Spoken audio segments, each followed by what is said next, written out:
I can't remember where I read it, or indeed who wrote it. I suppose it might have been in a Stephen King novel, although I can't be sure.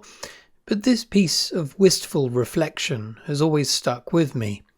You won't know you're living your best life until it's already behind you. I think about that when I think about the best job I ever had. As many of you know, I've only ever worked minimum wage jobs, employment that required the least effort, either mentally or physically. I made this decision very early on in my life. I didn't want a career, and I most certainly didn't want to harvest the best years of my life in the pursuit of monetary gain. It was a selfish decision in some ways, because I wanted to use the lion's share of my intellect and inspiration for my own art and writing. Of course, this gamble, if you could call it that, was an abject failure. I never amounted to much pursuing the things I loved. But at the same time, I wouldn't have survived for this long in life without having at least tried. I've had fun writing my books and painting my paintings, and I'm a happier man for it. I've had various jobs over the course of my life. I've delivered newspapers, I've worked in a shop, I worked for my father gardening, and worked for my sisters cleaning houses. I spent 8 years typing postcodes into a computer for Royal Mail, and even an exotic year spent working in Japan, teaching English and working again as a gardener. However, my favourite job wouldn't appear in my life until I was at my lowest ebb. I was 34 years old, unemployed, and my girlfriend of over 3 years had left me suddenly and subsequently ghosted me. On top of all that, I was also being treated for anxiety and depression. Absolutely wonderful, my loves. The help I received wasn't great either, it must be said. The psychiatrist I was assigned was fresh out of university, and I could see the mild panic behind her eyes whenever we met. So I think it was as much a relief to her as it was to me when I decided to up sticks and move to another city. I found myself a nice little one-room flat and landed my first job in over 2 years. It paid the bare minimum, but of course that was fine with me. It was a job working for a private ambulance firm, driving patients for dialysis or cancer treatment, mental health patient visits, nursing home transfers, all manner of varied assignments spread across the county of Devon and beyond. At first, it seemed very much like any other job I'd previously had. The negative aspects of the job at times seemed to outweigh any positives that might have been garnered from such work. The place was run by ex-military staff, and so, for an ex-art student, let's just say I found the atmosphere somewhat oppressive at times. One day I was brought into the manager's office and asked why I never ironed my shirt. I laughed and said that I didn't bother to iron my shirt because no one else did. He glanced down at his own immaculately pressed uniform and said that he managed it well enough. I laughed again and said, "Well, you're the only one who does." In another time, in another role, he might have had me doing 100 press-ups or perhaps polishing his boots, but the look he gave me said enough. It didn't actually matter at all. I got on well with my fellow drivers, but rather less well with the 2-man ambulance staff that shared our employment. They were doing the same work as us, but driving large ambulances, lifting patients onto stretchers and into and out of wheelchairs. I think they considered our roles as mere drivers beneath their contempt. There was a strange tribal separation between the two groups, as absurd as that might sound. I learnt then about the power a uniform can have over a person, the responsibility it can imbue, but also the ego and inflated self-worth it could also engender. In short, it has the tendency to make the wearer feel more important than they really are.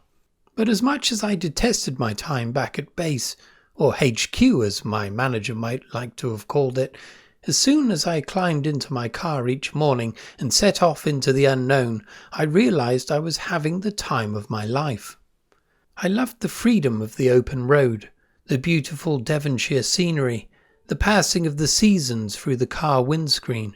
But the thing that really made my day were the patients I ferried to and from hospital. Don't get me wrong, sometimes I met people that were very unpleasant and rude, but by and large they were the nicest people I had ever encountered, and most of them were seriously ill. But the thing which always amazed me was that those that were suffering the worst, that had the least time left to live, were usually the most positive. Being around these people helped me in ways my psychiatrist could never have dreamed. But there were also many patients who I knew were scared.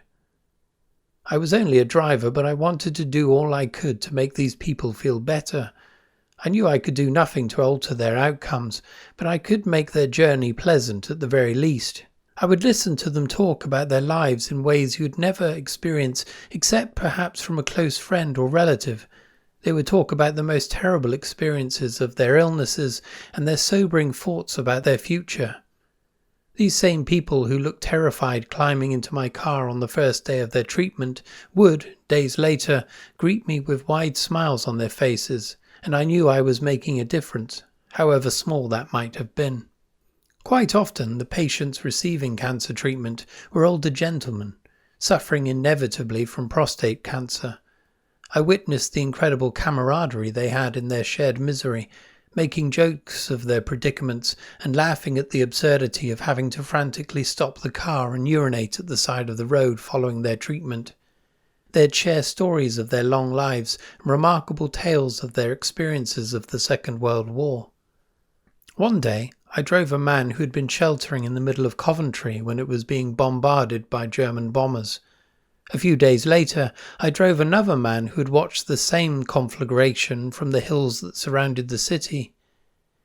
There was a grumpy old dialysis patient who never liked to talk to anyone, and yet once we'd got to know one another better, I learnt he had flown Lancaster bombers and had been shot over France, only to resume his duty and fly another 23 missions. Like many men of his era, he didn't want to talk about such things, but I felt it was important to preserve these memories, if only within the fragile confines of my own noggin. But there was also something about the freedom of driving back from jobs, dropping my last passenger off in the far north of the county and taking the hour and a half to thread my way back through the beautiful countryside, watching the sun set and blaze across rolling fields. I think about that a lot these days. Unfortunately, this was a job that would only last for 2 years. The company was terribly run and soon ran out of money, completely misjudging the enormity of running a patient transport service across the length and breadth of the second largest county in Britain. In the end, as collateral damage, me and my fellow drivers were treated rather badly. We worked up to the very last day before we were told what management had likely known for months, that we'd all be losing our jobs. I became a taxi driver that same year and tried to rekindle the experience of this job, but it was never the same. Even now, when I'm driving down these old country roads, I'm reminded of that time, now 10 years distant, and how lucky I was to have had even these 2 short years. So, I think in conclusion, I've learnt that it is important to recognize what you have now, to enjoy your time even if it doesn't fit into what you hoped your life would amount to. One day you'll hopefully look back on a job you never cared for and realize it was the best thing you ever did. Okay, I'll leave it there for now, my loves. Thank you for listening to me ramble on and on whilst looking at this road. I had to drive the other day up to Tiverton for a pointless course associated with my taxi license, but there we are, we all have to do these bloody miserable things sometimes, but at least the drive was pleasant. Anyway, let's leave it there, my loves. Cheerio.